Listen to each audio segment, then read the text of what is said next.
naciste? Yo nací en Capital Federal, allá el 9 de septiembre de 1964. Viví casi toda mi infancia entre la capital y una chacra que tenía mi abuelo cerca de Moreno. Y transcurrí el colegio en la capital, en Buenos Aires, en una escuela del Estado y después en un colegio privado en secundario. Terminé el colegio, hice un año de servicio militar obligatorio, que en esa época todavía existía. ¿Qué te dejó eso? ¿Qué me dejó? Y cosas muy locas. Yo me había presentado como voluntario para todo lo que es buceo, esquí, todas esas cosas, porque me encantaba toda esa salvajada de chico. Y salí sorteado por ese proceso, salí sorteado en Neuquén. Yo la hice en Zapala, en un regimiento de montaña. Y estuve un año entero en el regimiento de montaña, ahí aislado de la vida. Cuando volví me anoté en la facultad de agronomía porque mi sueño siempre había sido irme a trabajar al campo. Y mi espíritu hizo que en más de 2 años no aguantase la facultad, así que dejé todo y me fui a trabajar al campo directamente. Y empecé de a poco, de empleado rural, pasé a ser capataz de estancia, después a encargado, y fui pasando de campo en campo durante unos cuantos años.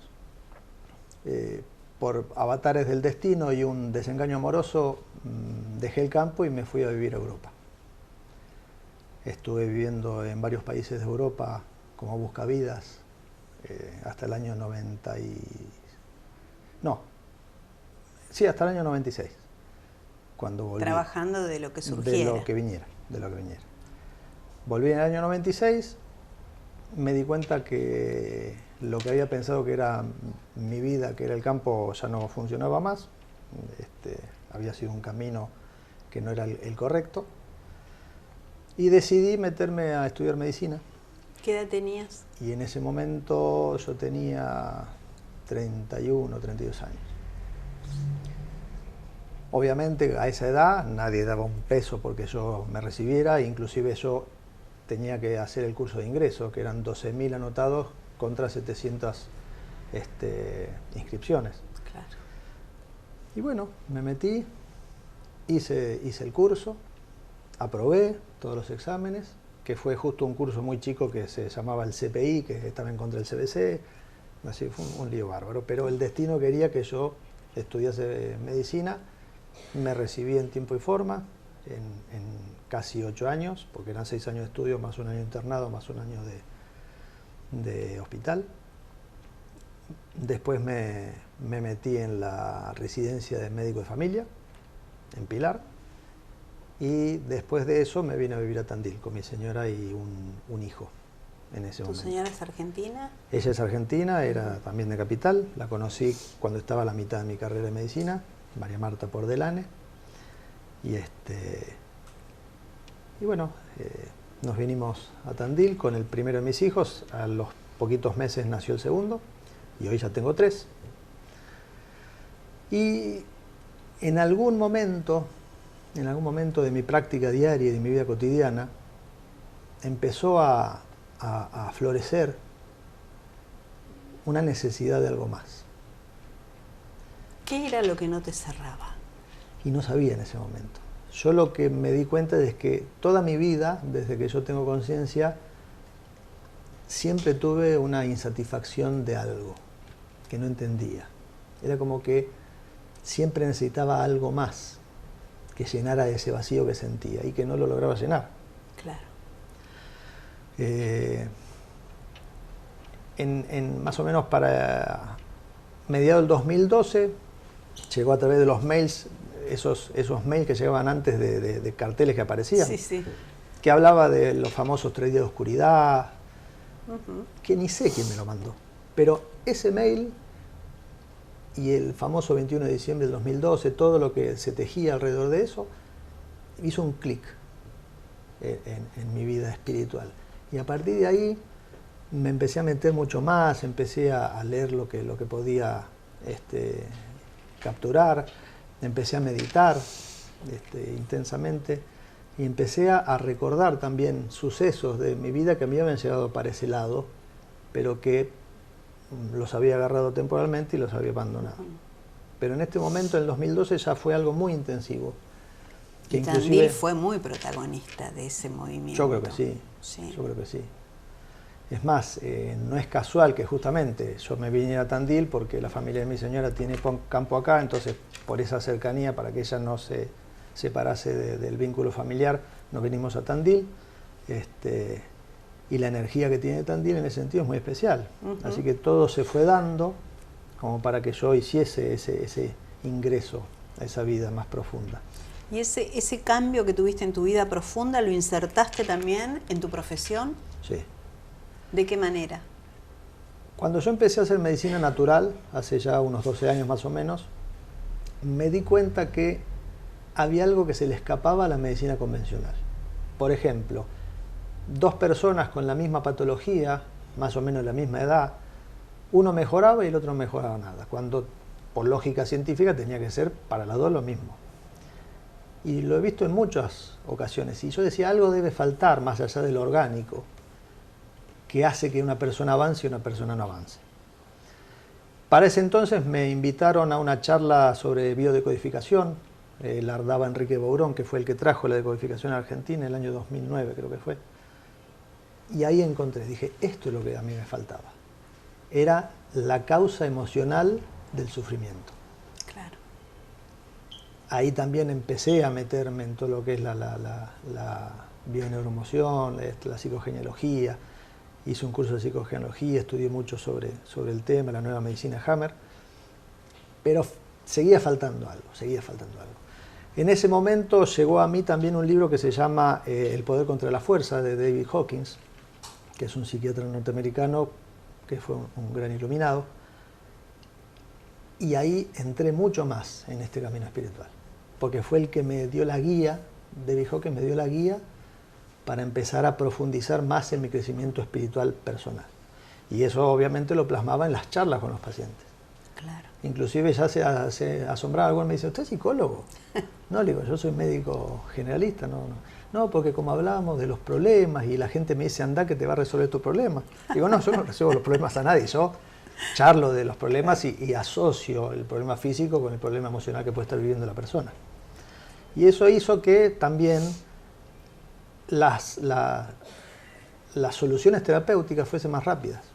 Lo que al principio de mi práctica me llevaba por ahí meses, a medida que fuimos tratando de sanar también lo emocional, fueron cada vez más rápidas. Y eso es evidente. Eso si nos remontamos a viejos tiempos, ¿no? A nuestros abuelos. El médico de cabecera, el médico de familia, tenía un poco eso. Sí. Porque iba a la casa, sabía los problemas que había, conocía al paciente. Y me parece que después con las especializaciones, eso se perdió porque es como que nos desmembraron, ¿no? Uno me atiende el corazón, el otro el riñón, el otro el hígado, pero juntos todos, no. Al perderse eso, yo creo que también se perdió esto de atender al paciente como un todo, ¿no? Que es lo que está otra vez regresando. Sí. Y que la gente lo está aceptando también, porque a la gente le cuesta aceptarlo. ¿Qué pasa? Si nos meten un programa en la cabeza, después desprogramar eso también cuesta. Claro.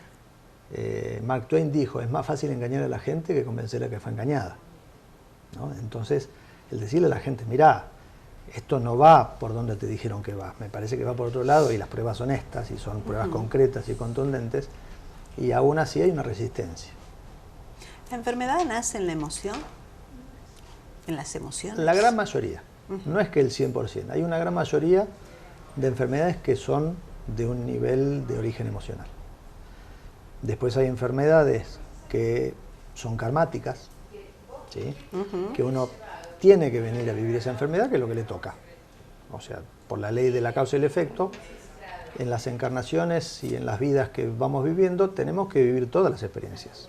Tenemos que experimentar la luz, tenemos que experimentar la sombra.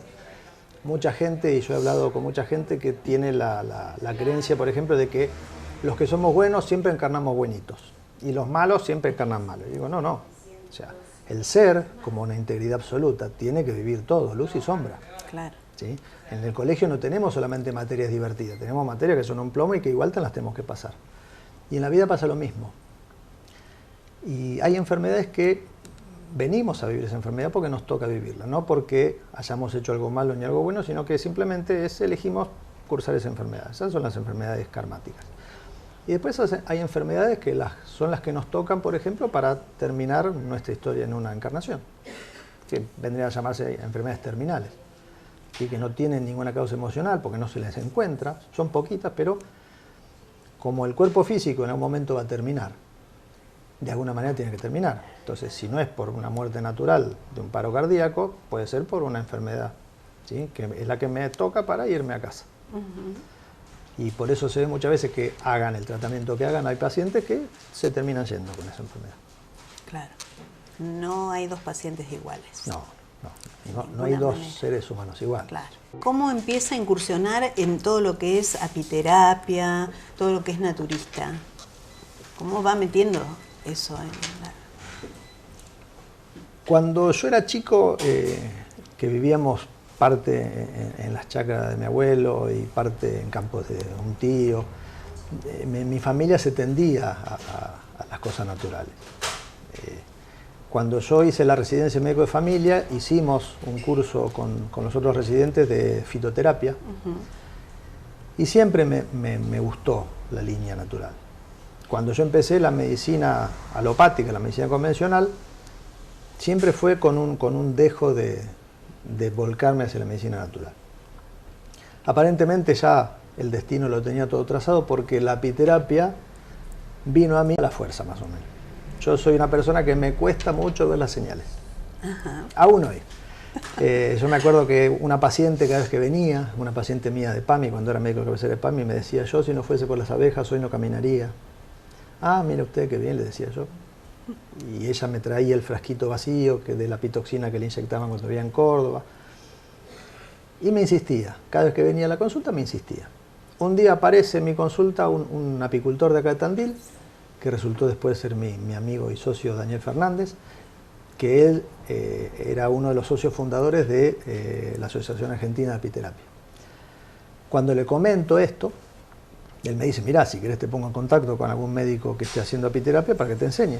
Así que yo ahí encantado me puse en contacto con Ricardo Brizuela y con Julio César Díaz, y terminé yendo a verlo a Ricardo a La Plata, que me quedaba más cerca que Julio César, que en esa época estaba en San Luis. Y bueno, estuve yendo casi un año a La Plata, una vez por semana, todas las semanas, a estudiar con Ricardo Brizuela en su consultorio, y después arranqué. Y de ahí en más, al poquito tiempo dejé la medicina alopática definitivamente, y me dediqué de lleno exclusivamente a la medicina natural. Al principio, remándola, ¿no? Claro. Cuando le dije a mi mujer: mirá, me parece que tengo que dejar la medicina convencional y dedicarme a la medicina natural, me dice: ¿y cómo te está yendo? Tengo una paciente, le dije. Claro.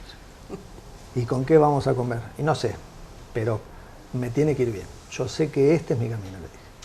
Y ella me tuvo fe, como siempre. Y bueno, de a poquito, una paciente, 15 días después 2 pacientes, un mes después 4 pacientes, y así gradualmente fue aumentando la consulta.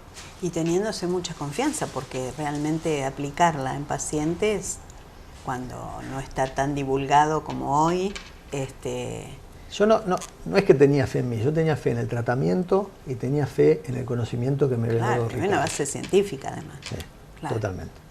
Claro. Toda medicina natural tiene base científica, Claro, comprobada. Sí. Aunque en la muletilla siempre eso no está comprobado, eso es totalmente mentira. Sí, de todas maneras, si uno se remite a los orígenes, otra vez vuelvo a eso, los aborígenes utilizaban todo lo que es la fitomedicina para curarse. Ellos dicen: tenemos la farmacia acá, aún hoy lo tienen. Sí. ¿La apiterapia es para algo específico o se pueden tratar? No, como toda medicina, sirve para prácticamente todas las enfermedades. Lo que pasa es que la gran prevalencia del boca a boca es los dolores. Claro. Entonces, cuando uno viene por un dolor y ve a un amigo y dice: mira, anda a verlo a este que te saca los dolores. Entonces, el grueso de mis pacientes vienen por dolores, ya sea articulares, neuropáticos. Entonces, el 80% son por dolores, pero en general en la consulta yo les hago una anamnesis bastante intensa, entonces lo trato de todos los problemas que trae. Claro. El dolor es uno de los condicionantes que la gente siempre está en la búsqueda de la solución mágica, ¿no? De la pastillita que me saca el dolor. Pero esa pastilla después nos trae otras consecuencias, ¿no? Y en algunos casos sí. Lo que pasa es que en la medicina alopática todo tratamiento es paliativo. Entonces, si una persona va a tener un dolor que le amerita consumir una pastilla 2 o 3 veces por día el resto de su vida, eso sí trae una consecuencia a corto y largo plazo. En cambio, las medicinas naturales tratan de buscar el origen del problema de salud para poder solucionarlo. Y en muchos casos eso tiene una solución definitiva. Yo tengo pacientes que nunca más han vuelto por dolor y me los cruzo por Tandil y están chochos. Claro. ¿Y acepta la gente esto de involucrar las emociones en lo que es un diagnóstico? Cada vez más. Cada vez más. Lo que hace unos 3, 4 años me sacaban corriendo cuando hablaba de las emociones, cada vez más es la gente misma que yo antes que hable me dice, esto no será emocional, doctor. Entonces es como que ese despertar que está ocurriendo en la humanidad es espontáneo y la gente se está despertando y como justamente se está despertando, muchas veces no sabe dónde está parada todavía. Sabe que algo está pasando y sabe que hay cambios muy profundos, pero todavía no sabe para dónde disparar. Pero ya tienen esos indicios de que ya la cosa no es orgánica y solamente orgánica, que todo problema emocional va a repercutir en el organismo. Antes también se negaba mucho todo lo que era la meditación, se iba a las terapias, digamos, psicológicas más conocidas, freudiana, de Jung, bueno, pero hoy cada vez más la gente medita, aún la gente de la tercera edad, digamos, ¿no? Que es la más difícil por ahí de cambiarle algunos paradigmas. Y porque justamente lo que hasta hace poco era la vida de los hippies, porque el que meditaba era un hippie, en esta evolución de la humanidad la gente se está conectando con algo que hay ahí adentro, ¿sí? Y ya el llamado se siente, cuando dice haga meditación, ya ni siquiera me preguntan qué es eso. Me dicen, ¿y dónde puedo hacer? Y se enganchan. La gente se está enganchando porque aparte al encontrar respuesta en eso, al sentarse y meditar y lograr bajar el nivel de ansiedad, encontrar ese silencio interior que los conecta con lo que verdaderamente son, y eso aparte repercute en el organismo y se sienten mucho mejor, tiene sus consecuencias. Entonces, muchos se enganchan y siguen viaje. De hecho, el Reiki ya se está implementando en muchos hospitales. Por ejemplo, ante una cirugía, ante un tratamiento, los médicos lo están como aceptando, ¿no? Yo estuve en un congreso de medicinas naturales en el año 2013 en Barcelona y ya en esa época en el Hospital San Juan de Dios de Barcelona, que es como el hospital de clínica de Capital, se estaba haciendo un trabajo intensivo de Reiki en los pacientes que se prestaban al Reiki. Y lo que se había visto en ese estudio, la gran mayoría se prestaba. Y el 100% de los que se prestaban a recibir Reiki tenía una mejoría notable en comparación con los que no se hacían Reiki. Y eso era en un hospital escuela de Barcelona en el año 2013. Después empezó, acá en Argentina se está empezando a implementar en varios hospitales y en varias clínicas. Y siempre con resultados positivos. Incluso la meditación también ya se está incorporando en algunas escuelas, ¿no? Sí. En algún momento solamente los tenían estos movimientos como la Waldorf o ese tipo de escuelas, pero ahora ya en las escuelas comunes del Estado, en las escuelas públicas, están implementando lo que es la meditación y les está dando muy buen resultado. Sí, sí. Eso de la mano sobre todo de las maestras, de los profesores, que en su vida personal notan el cambio, entonces lo transmiten a los alumnos y se enganchan porque la energía positiva mueve. Eso es así, guste o no, la energía positiva genera una ola que es imparable. Y como los chicos son vírgenes de todo eso, son material moldable en energía positiva. Entonces se enganchan rápidamente y los resultados se ven, pero enseguida. ¿Qué pasa cuando escuchas que la gente dice está todo mal, el país está mal, estamos mal, la violencia, cada vez hay más violencia? ¿Qué pasa con ese concepto? Dos cosas. Primero y principal, estamos en una evolución y estamos llegando al final de un ciclo en la historia de la humanidad y está empezando otro ciclo. Y en todo nacimiento, en todo parto hay dolor. Tiene que haber una revolución para que haya una evolución. Pero segundo, todo eso nace del juicio de la mente. Y siempre les digo, eviten el juicio, porque no sabemos en realidad si las cosas están bien o mal. Nuestra mente las cataloga como buenas o malas. Pero por ahí el caos es lo necesario para que surja algo más positivo. Entonces, en el futuro nos vamos a dar cuenta que sin este caos no hubiera habido cambio. Entonces, lo mejor que podemos hacer por nosotros mismos y por la humanidad es dejar de enjuiciar si las cosas están bien o mal. Y como dijo Gandhi, si queremos que el mundo cambie, tenemos que cambiar nosotros primero. Porque cuando uno encuentra la paz, se da cuenta que todo está en su lugar y que no está pasando nada bueno ni malo. Las cosas están pasando porque tienen que pasar. Del sufrimiento a la paz es una de las últimas charlas que han dado, conferencias. ¿En qué centran ese encuentro de gente? ¿En qué lo centran ustedes? Justamente a través de mi propia experiencia de cómo salir de ese día a día, de que todo va mal, de que la vida es sufrimiento, de que todo me va mal, de que esto es un desastre, de que no hay salida, a darnos cuenta de que la paz es un estado que ya existe y que simplemente hay que ir sacando esas capas de mente que hacen que esa paz no se pueda experimentar. Entonces, salir de ese sufrimiento que genera la mente y encontrar la paz de una manera definitiva. Que ya está ahí, es cuestión de darnos cuenta que ya está. Es lo mismo que decir, mira, el corazón está dentro, aunque no lo percibamos, el corazón ya está ahí adentro. ¿Qué opinión tenés con respecto a que un grupo de gente puede formar una masa crítica y cambiar las energías en el mundo? La teoría del mono 101. Sí. Eso es bastante peligroso. A ver. Porque, ¿qué pasa? Si un grueso de población que todavía no tiene una evolución en conciencia suficiente, dice, bueno, si hay un porcentaje de población que si evoluciona arrastra al resto, entonces harían la plancha. Espero a que evolucionen los demás y yo sigo. Entonces eso es un arma de doble filo. Por ahí no estaría bueno decirlo generalmente, sino en lugares muy puntuales, decir, gente que está evolucionando y dice, bueno, yo soy parte de esos 100 monos, ¿sí? Porque yo estoy moviendo y el resto seguirá. Pero si se lo decimos a todo el mundo, hay muchos que dicen, ah, bueno, listo, espero entonces. Muévanse ustedes, laburen y yo recojo los frutos. Pero es una realidad. La teoría, que no es una teoría, sino es algo que se experimentó. David Hawking lo dice muy claramente, si yo elevo el nivel del agua, todos los barcos van a flotar al mismo nivel que yo eleve. Entonces, mi elevación de la conciencia arrastra lo que está alrededor mío. Y eso lo he experimentado yo. Cuando uno eleva el nivel de conciencia, el contexto familiar, el contexto laboral, todo ese contexto también tiene un cambio muy profundo. ¿Cómo elevo ese nivel de conciencia? El camino es la no mente. La no mente.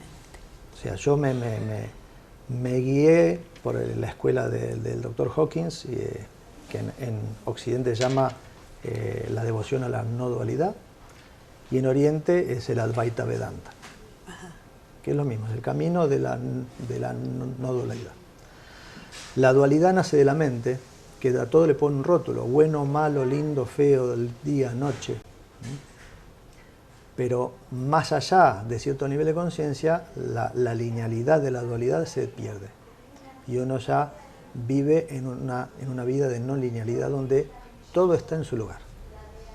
Y ya no hay más juicio de si está bien o si está mal, si es correcto o si es incorrecto, si se debe o si no se debe.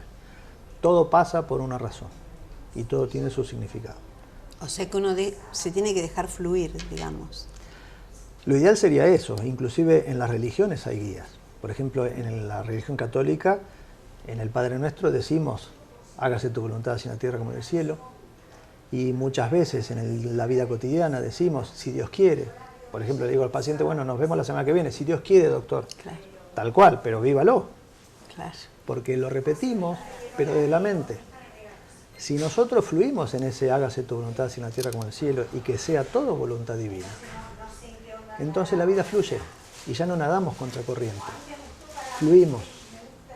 Lo que no quiere decir no hacer nada, sino simplemente aceptar que el hombre propone y Dios dispone. Y si yo me peleo con la idea de que las cosas no van a salir como yo quiero, y me amigo a darme cuenta que yo puedo organizar mi día a día, pero después que sea lo que Dios quiera, las cosas van a fluir mejor. Y ese es el secreto, simplemente. Es aceptación profunda de que todo está donde debe estar. Es todo un entrenamiento. Es un trabajo, es un trabajo.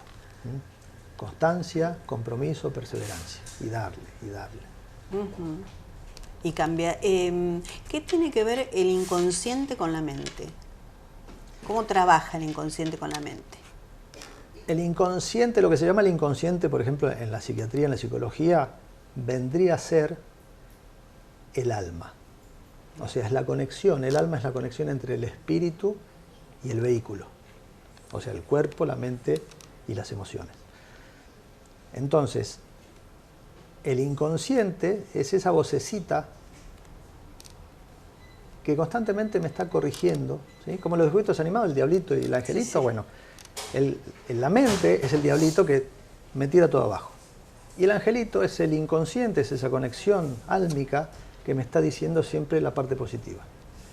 Y es esa lucha. ¿A quién le voy a hacer caso? ¿A mi mente egoica o a ese inconsciente, esa conexión divina que tengo que me está diciendo para dónde ir?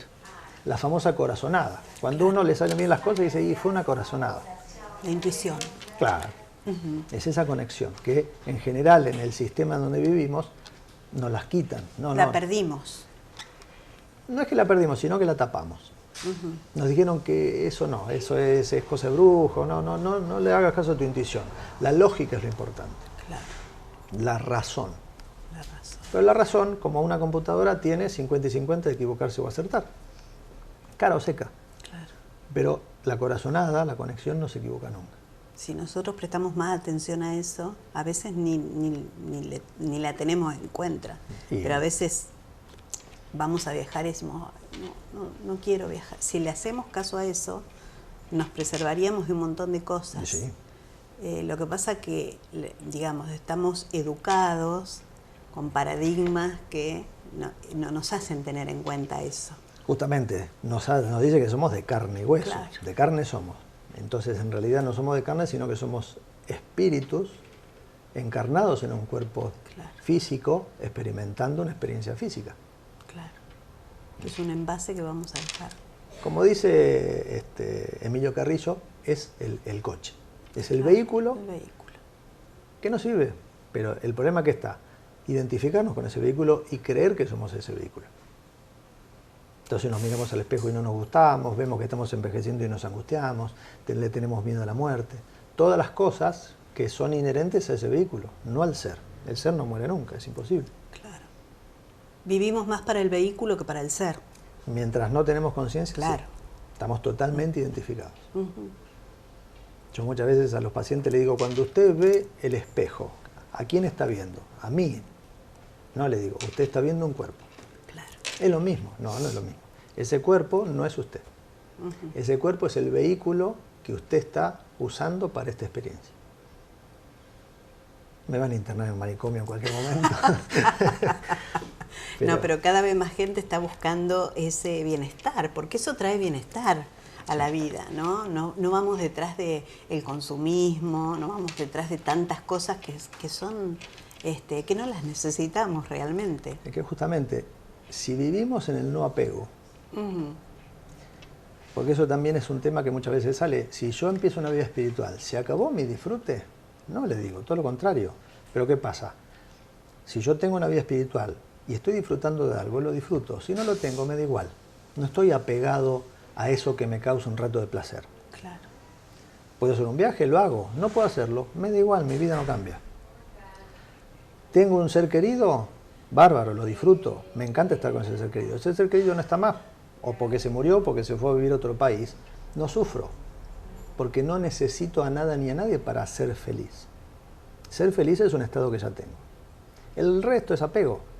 Necesito que me quieran, necesito que me aprueben, necesito un celular nuevo, necesito cambiar de coche, necesito tener experiencia, necesito ser famoso. Esas necesidades son todas falsas. Mientras yo me apegue a esas necesidades, lo único que logro es sufrimiento. Porque todo eso es temporal. Claro. sea, tengo Un plata, ratito. se me acaba la plata. El auto se me va a romper. El celular se va a poner viejo. La persona que me quiere, por ahí mañana no me quiere. Entonces, donde se acabó ese placer, vuelvo a sufrir. Entonces vuelvo a buscar algo que me dé placer. Es el famoso samsara, Claro. la rueda del destino. Para salir de ahí hay que salir del apego. ¿Y el miedo qué es? El miedo básicamente es el miedo que tiene la mente a morir. Porque todos los miedos, básicamente, todos los miedos nacen del miedo a la muerte. Si rastreamos cualquier miedo, nos va a llevar a ese miedo a morir. Por ejemplo, tengo miedo a quedarme sin trabajo. ¿Por qué? Y porque si me quedo sin trabajo no voy a tener plata. ¿Y qué pasa si no tengo plata? No voy a poder comprar comida. ¿Y qué pasa si no puedo comprar comida? Me muero de hambre. Miedo a la muerte. Entonces, si uno resuelve el miedo a la muerte, porque se da cuenta que en realidad el miedo a la muerte no es de uno, sino que es la mente que va a morir junto con el cuerpo, ese miedo se va trascendiendo. Y si uno trasciende el miedo a la muerte, trasciende todos los miedos. Y de vuelta es lo mismo. Estamos en paz. Si sabemos que es imposible que moramos, por más que venga alguien y nos apuñale o nos cuelguen de un árbol, inclusive la gente que no cree, cuando pasa del otro lado se da cuenta que no se murió. Y gente que tenía Eso es un dogma de fe. No, hoy día tenemos la suerte de tener personas, de conocer personas que han hecho esa experiencia. Por ejemplo, acá en la Argentina, el famoso Víctor Sueiro. O sea, gente que ha tenido una muerte clínica, estuvo varios minutos muerto y fueron resucitados con técnicas médicas. Muchas de esas personas después cuentan la experiencia del otro lado. En general, el famoso túnel de luz, o ver luces, ver a los seres queridos, o ver seres angelicales, gente que viene a recibirnos, a guiarnos. Todos describen cosas muy similares. Primero, todos ven el cuerpo muerto. Todos dicen, ahí estaba mi cuerpo muerto y yo estaba acá. Si eso pasa, básicamente podemos decir que uno no es el cuerpo, porque no podemos salir de uno, no podemos salir de yo. Yo salí del cuerpo, quiere decir que el cuerpo no soy yo. Y todos experimentan automáticamente una sensación de paz que describen como que nunca sintieron tanta paz mientras estuvieron vivos. ¿Por qué? Porque esa mente está ahí, callada. Hay un proceso que todavía la mente no muere inmediatamente junto con el cuerpo, pero eso es otra cosa. Pero la sensación de paz y el salir del cuerpo físico lo experimentan todos. La ciencia siempre sostuvo que todas esas experiencias son una ilusión por el desarreglo químico que se hace en el cerebro por la falta de oxígeno. Pero muchos de los que tuvieron esa experiencia tienen pruebas de eso que vivieron que no son casualidad. Por ejemplo, Emilio Carrillo cuenta, él tuvo una experiencia de muerte y él cuenta que del otro lado vio a sus padres que venían a buscarlo, pero también estaba una tía de él, que estaba viva. Entonces cuando le cuenta a la mujer, mirá, del otro lado estaba la tía, no me acuerdo cómo era, la tía Lola. La tía Lola estaba del otro lado. Y la mujer le dice, mientras vos estuviste muerto en terapia intensiva, la tía Lola murió. O sea, él la vio del otro lado, pero no sabía que había muerto. ¿Esto sería que uno pasa a otra dimensión? Sí. Claro. O sea que estamos en acuerdo con la teoría de las dimensiones, ¿no? De que incluso la gente que cree en la omnilogía realmente existe, se puede viajar a través del tiempo. Sí, totalmente. A través de las dimensiones, ¿no? Que es lo que viene ahora, digamos. Porque antes se creía que solo se podía salir de la Tierra en una nave espacial. Ahora ya sabemos que no, que existen pliegues en el tiempo que se puede pasar de una dimensión a la otra. Totalmente. El tema es, mientras haya un cuerpo físico. El cuerpo físico necesita un vehículo físico. Claro. Cuando no hay cuerpo físico, hacemos lo que queremos. Claro. Pero vos fíjate lo maravilloso, que inclusive las religiones hablan de las dimensiones. Jesús mismo dijo, en la casa de mi padre hay muchas habitaciones. La ciencia misma se ha juntado con la famosa teoría de cuerdas, se juntaron hace unos años atrás para ver cuántas dimensiones, porque algunos científicos decían 25, otros decían 3, otros decían 8, otros decían 11. Hay un sabio que se llamó Dionisio, creo, Areopagita era el nombre del original, que él escribió un libro que se llamaban Los Reinos Celestiales. Creo que se llamaba así, que describía todos esos niveles más allá de la vida física, y él describió 11 reinos. Los serafines, los ángeles, los arcángeles, los querubines, todo un montón de... Este aquí que cuando se juntaron estos científicos, quedaron, ¿sí?, en que habían 11 dimensiones para la ciencia que coincidían, sin haber sabido, con este sabio del siglo, creo que IV, que dijo lo mismo. Fíjate cómo la ciencia se va volviendo a unir, se va volviendo a fundir con la espiritualidad, porque siempre estuvo junto. Eso fue separado justamente para dividir a la humanidad y poder manipularla mucho más fácil. Pero en la antigüedad, espiritualidad y ciencia eran lo mismo. Y ahora, en este proceso, está volviendo a unirse.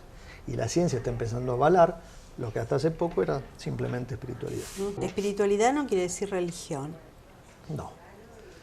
La religión es el seguimiento de un dogma y de una institución, ¿sí? Y muchas veces las personas que siguen una religión pueden terminar atrapadas en lo que se llama la religiosidad, que es simplemente seguir todos los ritos de esa religión, pero sin ninguna evolución espiritual. Entonces vemos gente que va a las misas y es devoto y se confiesa, pero después en su vida espiritual es uno más del montón y no hay una diferencia. ¿Sí? En cambio, la espiritualidad es un compromiso con uno mismo, sin importar si y es una búsqueda personal. Totalmente. En la espiritualidad la búsqueda es hacia adentro.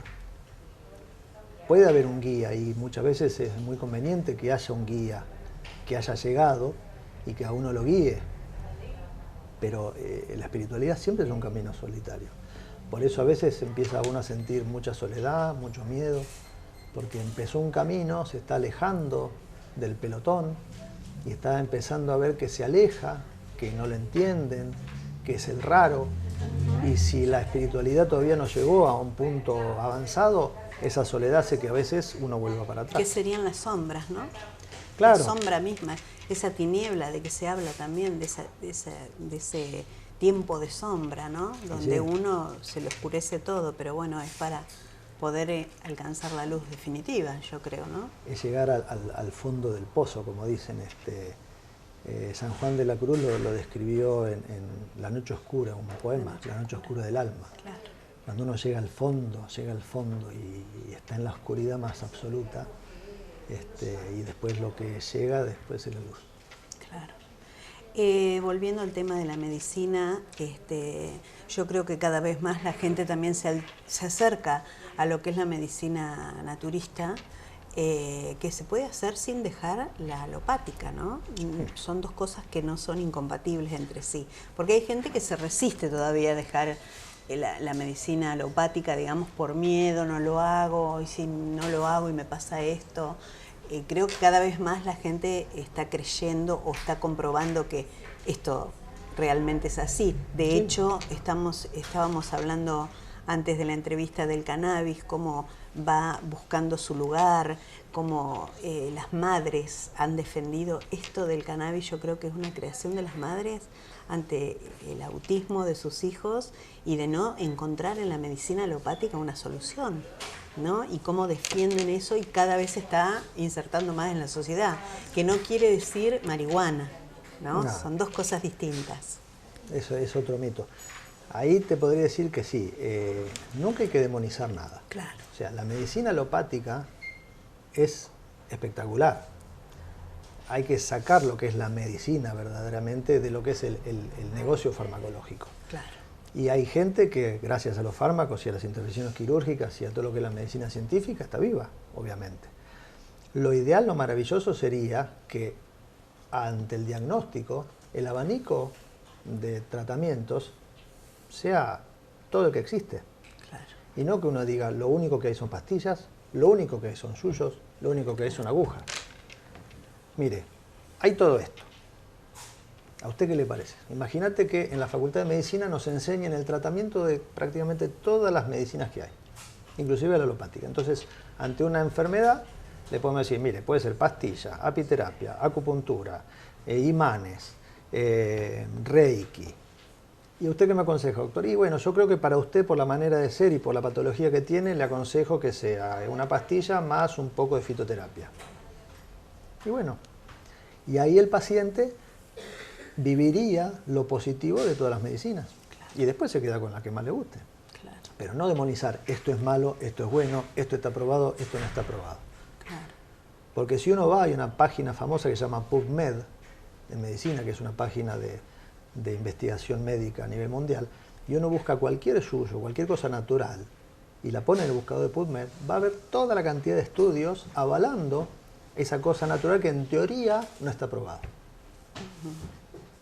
Bueno, sabemos que detrás de la industria farmacológica hay un negocio millonario que es muy difícil de combatir. De hecho, ahora hay una lucha muy grande por el tema del uso de agroquímicos. Creo que la gente cada vez está tomando más conciencia sobre los agroquímicos y cada vez pedimos más que no se utilicen. Yo creo que de a poquito van a tener que dejar de usarlo. Sí. Pero es muy, digamos, poderoso lo que es la economía que manejan para poder luchar del otro lado, pero uno no baja los brazos ante eso. Mira, la realidad es que la fuerza que puede tener el poder económico es fuerza. El poder verdadero lo tiene el ser humano. Vos fíjate lo que decías antes del tema del cannabis y las madres. Sí. ¿Por qué no las pueden parar a las madres? Porque lo que hay es amor incondicional. Claro. Y ese poder es indestructible. Nada puede contra eso. Contra el amor no hay nada. Nada, es imposible. Sí. El amor crea. Y si es incondicional, mucho más todavía. Y por eso, lentamente, no me acuerdo quién dijo que se puede engañar a un hombre mucho tiempo, a muchos hombres poco tiempo, pero nunca a muchos mucho tiempo. Y eso es lo que está pasando. La gente solita se está despertando y se está dando cuenta que durante mucho tiempo nos engañaron.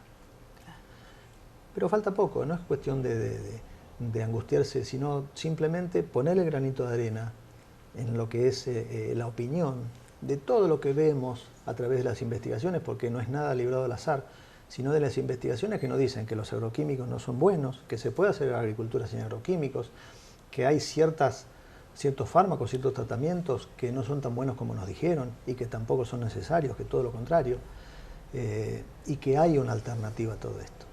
El ser humano vivió durante 5 millones de años sin todas estas cosas modernas y vivió perfectamente bien.